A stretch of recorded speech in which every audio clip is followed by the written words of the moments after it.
listening to the Ice Prep Podcast. Here's your hosts, Bryan and Pat. Well, hello everyone. Welcome to the Ice Prep Podcast. After a 2-week break there, we got to practice what at least it wasn't a busy time of the year, right? Sometimes you need to take time, and sometimes we take time. It is what it is, and Here's how weird the NHL is, though. For some reason, they were like, let's make the Stanley Cup Final try and last 2 weeks in a 5-game series, because we talked just before we knew who the final was going to be, right? Because Dallas and Vegas were still playing, and we're like, well, and then it just wrapped up like 2 nights ago. So, congrats, Vegas. Yeah, good. It was. I know that it was obviously neither of our teams, and probably we would never pick to choose to cheer for these teams. But I was cheering for Vegas. There was a lot of fun stories on it, and the small bias of seeing them play at their arena. That was definitely for me. I was like, you know what? I enjoyed my experience, so I can at least relate to them a bit in that piece. So. Yeah, good for Vegas. Congratulations. It's pretty cool. Stanley Cup in their first 6 years. Good for them. Yeah, and that was what their owner had said. I want playoffs in 3, cup in 6. He was laughed at, and 6 years in, away they go. We'll talk a tiny bit of hockey and then see where it goes, because obviously the cup's been awarded. Also want to say Vegas does everything right. Do you know when they're doing their parade? 7 p.m. on a Saturday. Now, obviously, on the Strip. Part of that is because they couldn't do it during the day because it would be way too hot. But like any other NHL team wins, it's like Tuesday at 11 a.m. Why? No, Vegas, they're shutting down the Strip. Pretty sure they're going to be like, F1 construction, move off to the side. There's a parade, and Vegas, once again, doing something better than every other team in the league. And it's going to benefit them so much because that place is already a party. Like, you walk down the street, you can have a drink wherever you want. Like, the rules don't really apply to Vegas. And when you say shut down the Strip, all the hotels, everything's still open. Everything's still working. The only thing is that now you can walk on the streets. Yeah. So it makes it easier to party more. And here's the thing. So the Denver Nuggets also won the NBA championship. Do you know that photo? Do you know where the team went? Vegas. Yeah. Which photo? Well, and the photo from the parade, it was like 4 times bigger than the Avalanche one. Are you surprised? A little that it was that much bigger. I knew it was going to be bigger. Let's be honest. I'm aware that basketball is far larger in the States, but I didn't think it was going to be like, oh, that's an entire state. That's also a first championship ever for the team. True. So, there's been the Avs they've got a bit of pedigree behind them, and so there was that was actually really exciting. I watched more of the Nuggets versus Heat than I watched of the Vegas versus Florida, but that's. I mean, my basketball team, it is the Nuggets. It has been just because for some reason I have this weird allegiance to Colorado. I couldn't tell you why. But I know that with the Nuggets, it was exciting to see not Kyler Murray. Oh my God. I'm so tired. But Murray, he's from Kitchener. He plays for Denver. He's been injured he was out for an entire season. Comes back. The season he comes back, they win it. That's amazing. Jamal Murray from Kitchener, just up the road from us. That's awesome. It's so cool to see because you don't really see a ton of Canadian basketball players, and especially at that tier. 7th, I believe, ever Canadian to win the NBA title. So he's joined a pretty small club, which is kind of cool. We'll go back to hockey for a minute. First of all, I get why they gave the Conn Smythe the Marcia show. I think part of that was because it was he's an original misfit.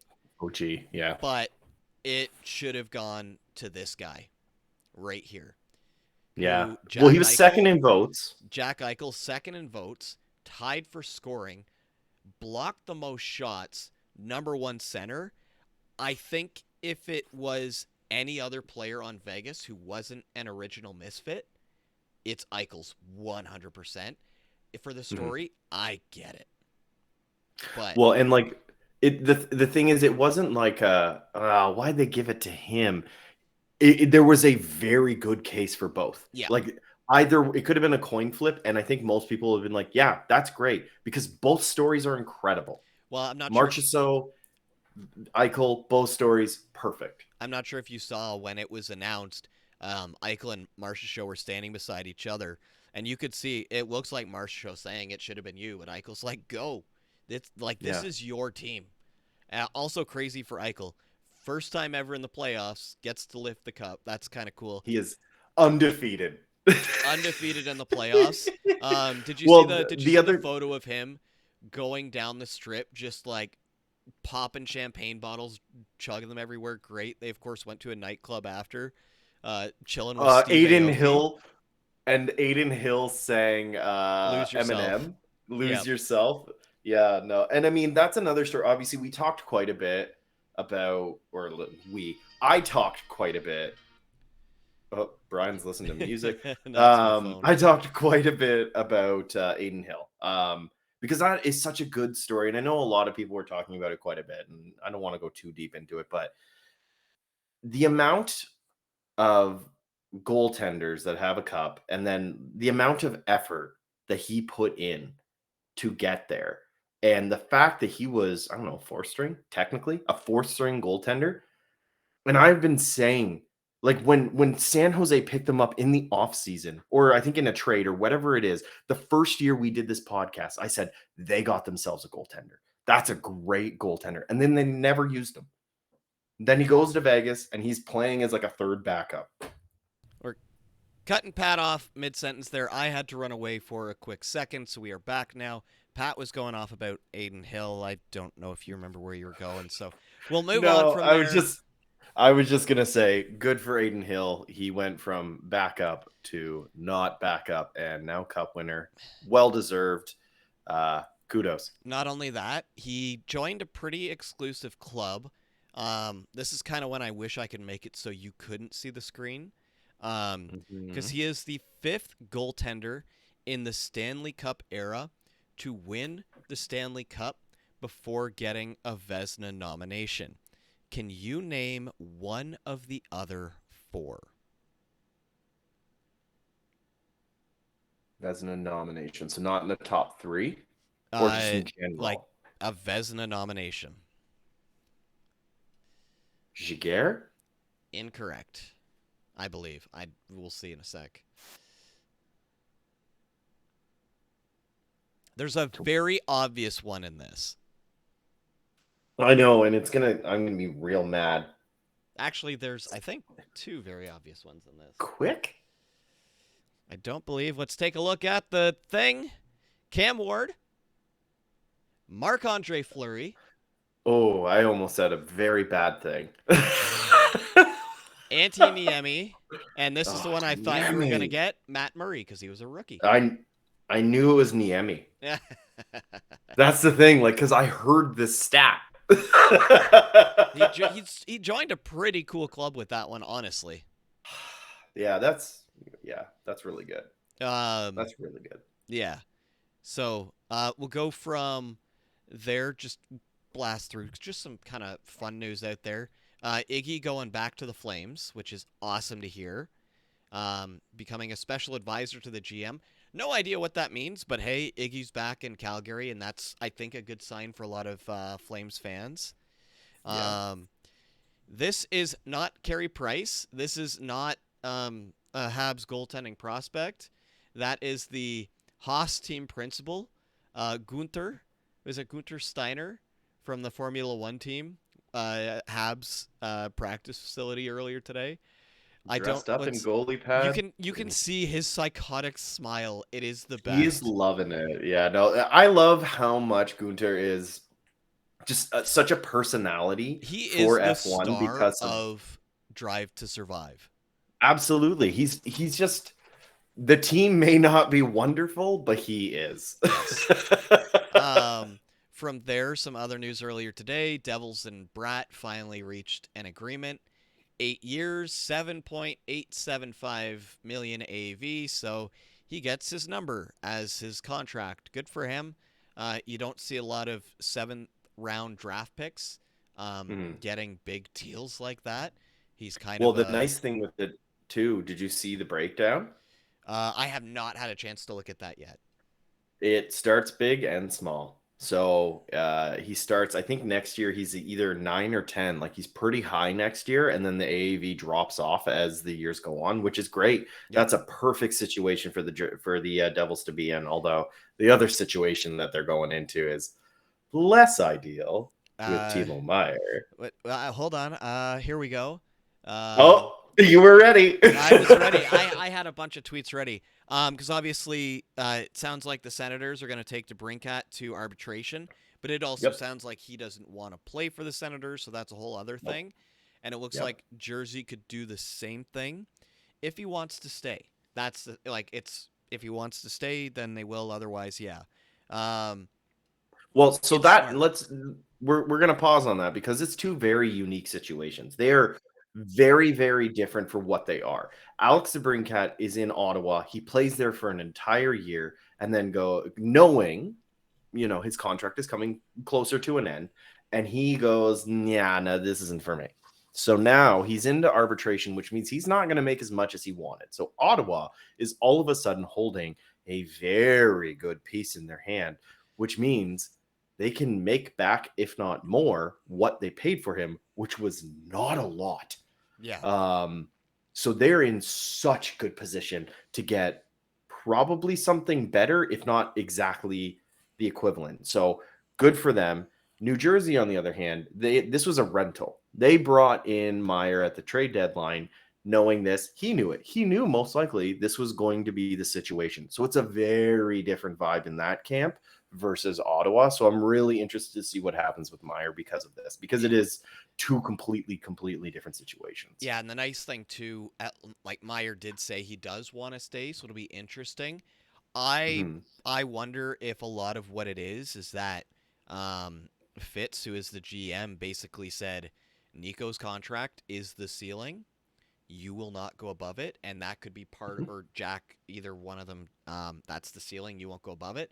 He knows he'll probably get offered 9 or 10 million a year in another market, Mhm. but do you want to go there? Do you want to play here? So that'll be interesting to see It'll be an there. interesting. Yeah, and And I think you'll be able to tell immediately when the tweet comes out saying, "Oh, he signed for 8, 9 or 10, 11." If he signed for something over 9, I have a feeling that we're going to hear about a trade shortly afterwards.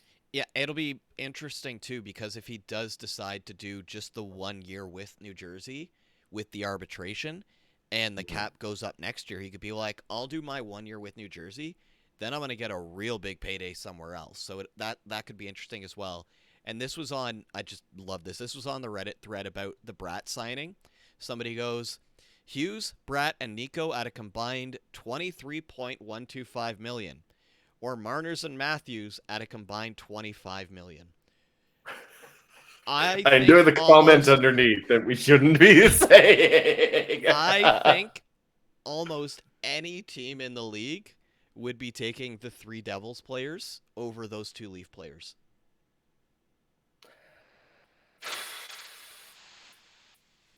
I don't know. I have a soft spot for Marner. That's a personal bias. Like Yes. I know that's a personal bias, and I will fully admit that.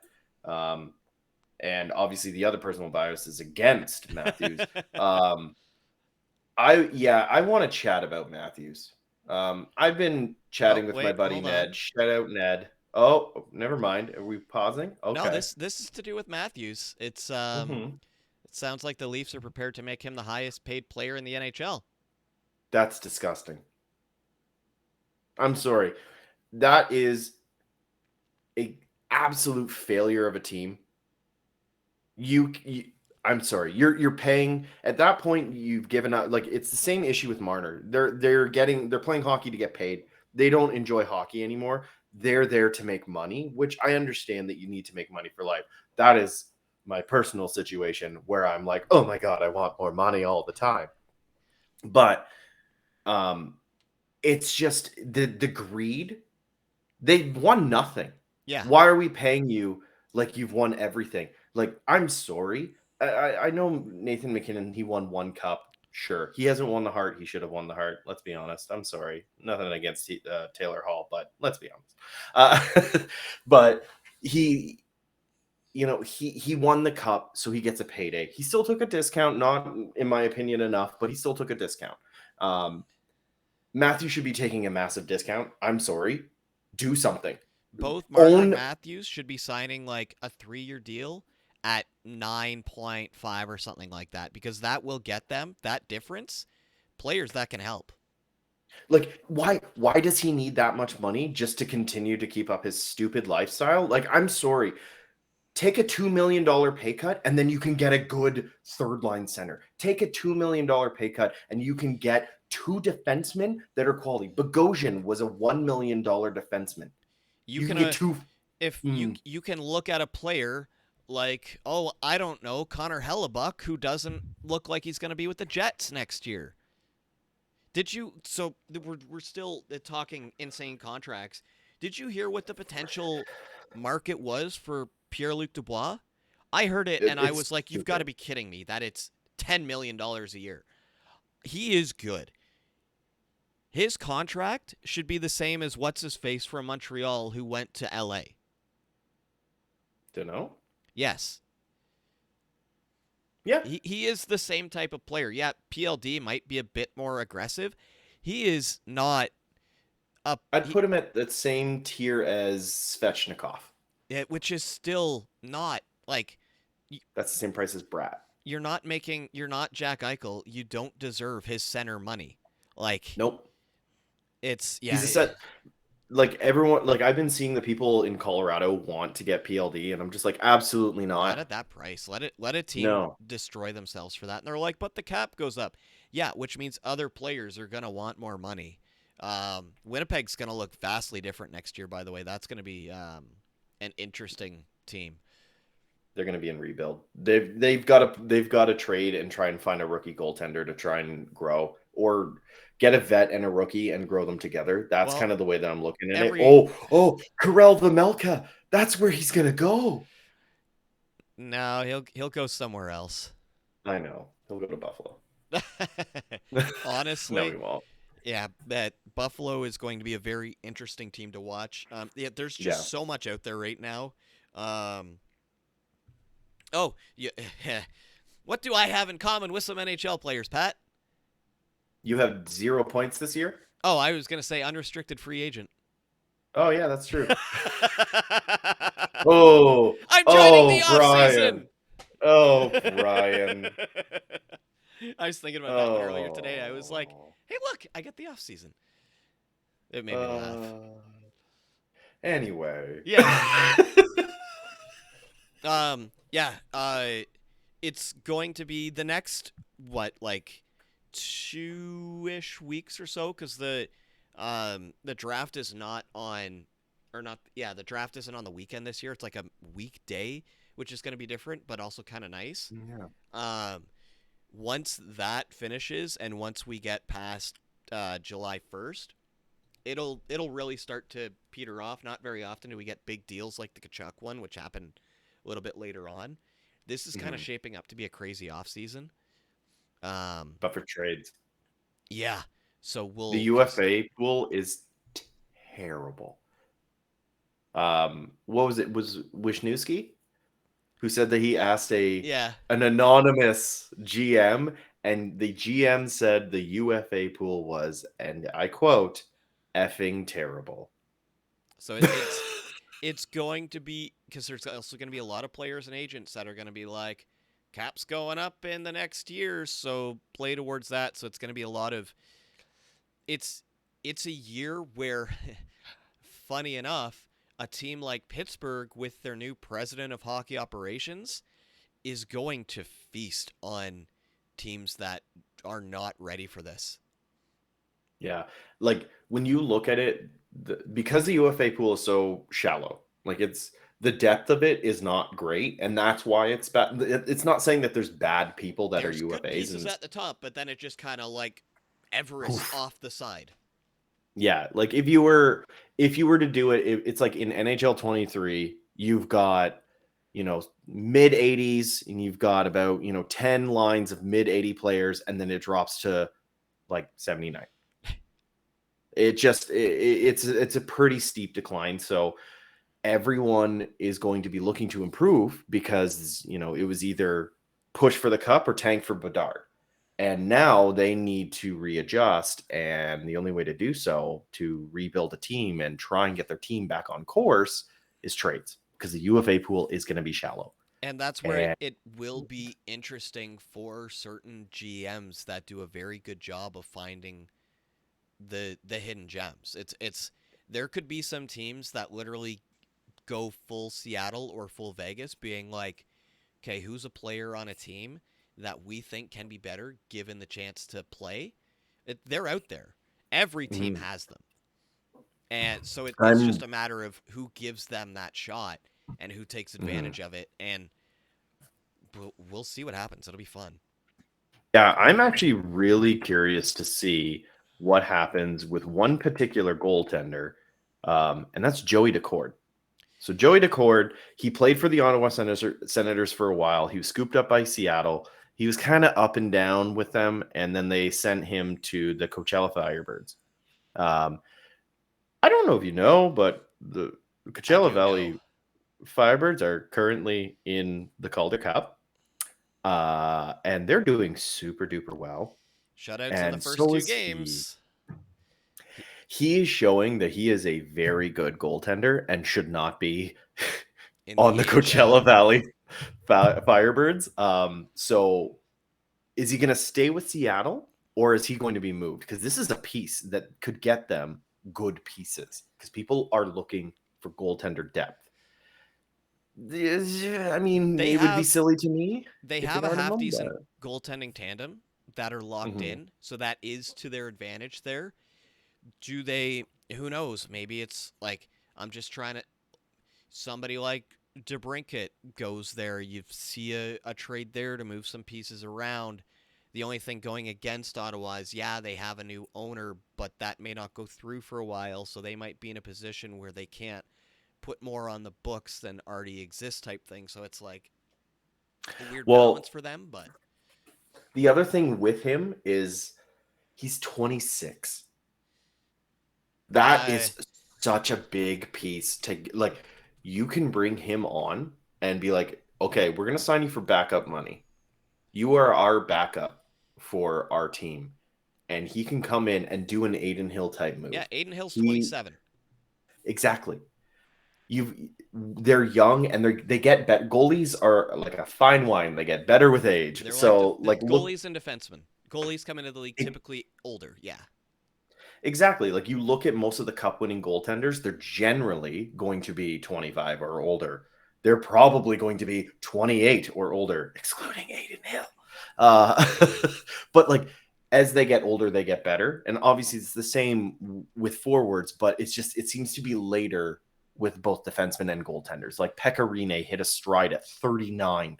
Marc-Andre Fleury is nearly 40 years old, and he's still killing it in the league. Tuukka Rask is another example of a guy that was putting up great numbers. Cam Talbot is another one. He didn't do well this year, but he did well the year before. You've got these legacy goaltenders that can do that. Get them while they're young. This is a good trade piece. This is a really good situation for Seattle. That, and they're so scary. Honestly, us, like, Vegas, Dallas, Colorado, and Seattle are probably the 4 scariest teams in the West. And 2 of those teams, the 2 newest teams in the league, probably have the brightest futures. No offense, Dallas, but you've got a new core, but you are aging out real quick. And the only reason why I don't have the Avs near the top is we won't know Landeskog for a long time. He did post something today, which was good to see. He's back at working out. He's 5 weeks after surgery, and he's doing some pretty intense workouts. And it was really good to see. Not only that, but, like, I don't know if you saw the comments and stuff, like McKinnon and Devon oh, my throat just closed. McKinnon and Devon Taves, they were just gassing him up, being like, this is the go. Anybody who says otherwise is an idiot. Like, stuff like that. Like, they're on his side. The whole team is behind him. So like, if by some miracle he's able to come back next season, I doubt it. Like Yeah, he had a I don't catastrophic injury. I don't think that he would rush himself back, and I Mm-mm. don't think that his general manager would allow him to rush himself back. No. He's Well, he's he's not the got that. GM anymore, but Oh, Sakic president now. yeah, he was all season. I Yeah, forgot. yeah. It's one of those things. Like it's still Yeah, he's the he president. still has Uh, to approve any and all. He gets yeah, final say, but yeah, that's the only reason why I didn't have Colorado in there. I honestly think that they're a Seattle couple years and away Vegas, again. they are set. Oh, Seattle especially, they scare me. Like, how many picks do they have? I'm gonna go to It's and cat it's not friendly. like and it's not like they offloaded a lot of stuff to go on this run. They still Mm, have players to come up. Yeah, they had a bunch of players have career years, but they also didn't have anybody who was like, wow, our top guys at like 110 points. It was like, no, it was a team effort, and they showed it. And the only reason why they lost was they lost to the Stanley Cup champions. yeah, Like they honestly, I would put Seattle up against any of the teams that were left at that point, and they probably in most circumstances would win a best of 7. hmm um, yeah. I mean, you also got to look at their next couple. Like, they're close. When you think about it, they're pretty close. They have 3 second-round picks this year. Do we think they use them all? Ron Francis, we everybody gave him a lot of crap, and he is showing everybody how wrong we all were. He's got so much like right now they don't have a player that's making what is it more than like 5 or 6 million. That will jump I up. think six. That Yeah. will jump up. But if it's the same thing as with Vegas starting up, the players want to be there. If you can create that environment and you can get some of those guys to sign for a little bit less, it might be like, all right, we'll take that little bit less money. We're not going to be like Austin Matthews, and we'll win as a collective. Like, I will say, back to the Matthews things. If they do offer him that contract, they won't win. I'm sorry. no, They can't win if they keep they're lighting money on fire, whereas Seattle's looking at it and they're playing it right. They're building, and this is why I was doing a shout out to my buddy Ned. They are building a team of second line and third line, which is what New York Islanders did and why they were so awful to play against that one year. And even this year, they were awful and they had such a good goaltender. And Grubauer in the playoffs showed that he is a good goaltender. The Seattle Kraken are a couple pieces away, and they have 3 second-round draft picks. Their first, their third, their fourth, fifth, sixth, seventh. They have 2 sixths. They can package a second and something or a second for something. yep, 1-to-1. They don't need an Austin Matthews because they've got a Matty Beniers. They've yeah, got a and Yanni Gourde, which in the aggregate make what they need from him. we don't like Beniers could completely you'd never know what a sophomore season's going to be like for a Mhm. player. He could completely step it up and end up being an 80, 90 point player. Shane Wright could come in and end up slotting in the way that Matty Beniers did this year, and everybody's looking at Just need Seattle him a year. going, well, I like things that literally when it was announced that they were getting Shane Wright, you and I both said they might have the best 1-2 punch for like the next decade in the NHL. Yeah. This is both of us saying that when my team has Nico Hischier and Jack Hughes. And well, your 1-2 has gotten a little bit different now, but Yeah. like at the time, like our teams had 2 of the scariest looking ones. Like even the Leafs with Matthews and Tavares, it's some like what did Florida do? They traded away a number 1 player and one of their top defensemen and brought in a guy that literally played with a broken clavicle and No, it wasn't clavicle. I'm sorry.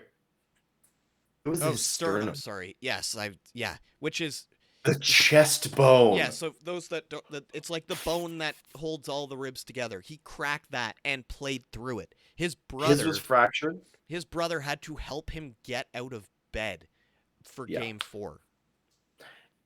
That injury took Sam Gerard completely out, except for his was it wasn't a fracture. He broke his sternum. I know my stomach flipped when I said that word out loud. But all he it makes broke me his think of sternum is and he like was Mortal out for Kombat the summer. fatalities. Yeah. So, uh, Hockey but players are insane.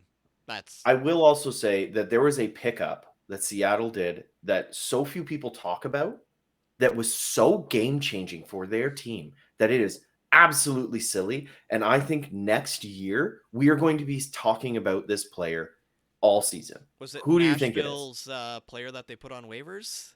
Eli Yes, it Tolvanen? was Eli Tolvanen for Nashville. The most points that he had for an entire season that he played, which was 75 games, that was the max amount of games that he had, was 23 points, 11 goals, 12 assists.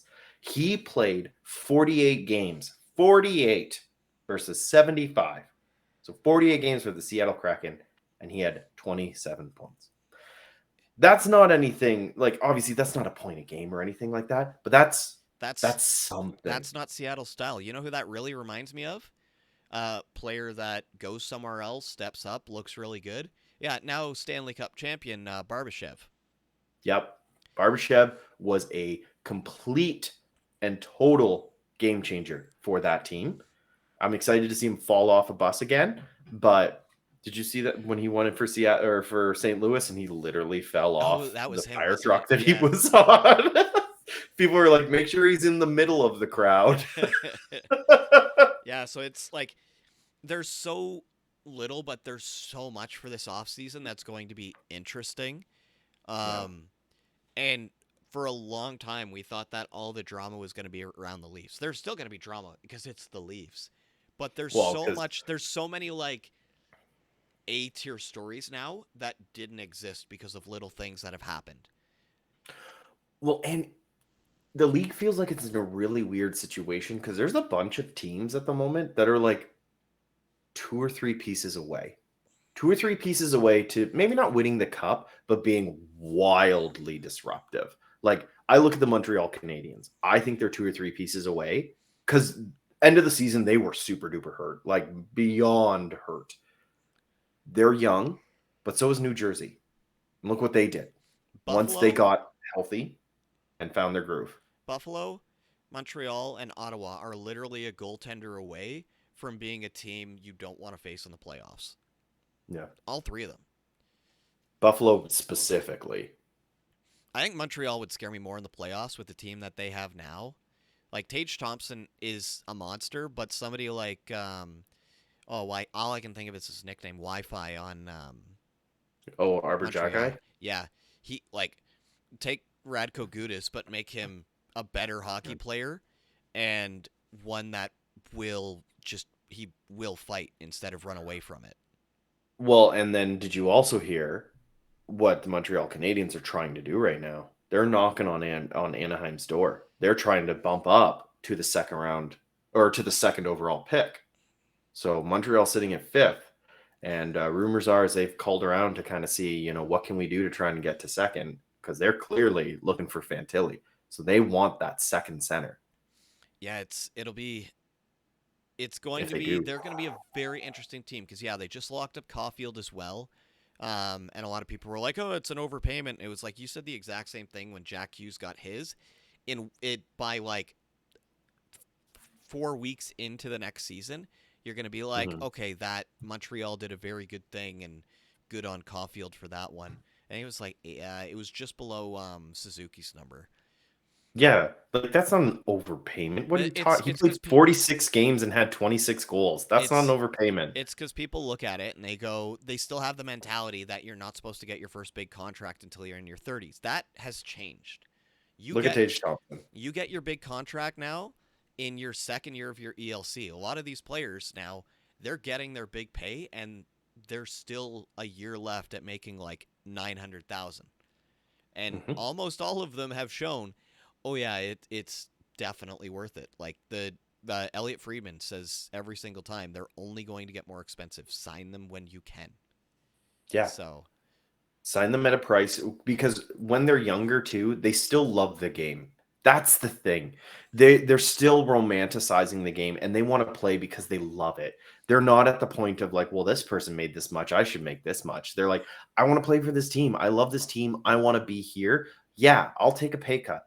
Which is brilliant for the GM and also the right friggin' move to do. well, if you look at a lot of those contracts too that get signed, straight out of the ELC, the first year is just a ridiculous amount of signing bonus because they're like, we'll give you your cash because we know you want it, and then they Yeah. coast after. Like it's Montreal is going to be Montreal and Buffalo. Ottawa, they're just so unknown right now. Like we've been Yeah. singing their praises for how many years, but because of the whole ownership thing, too They many can't question find their marks. gear.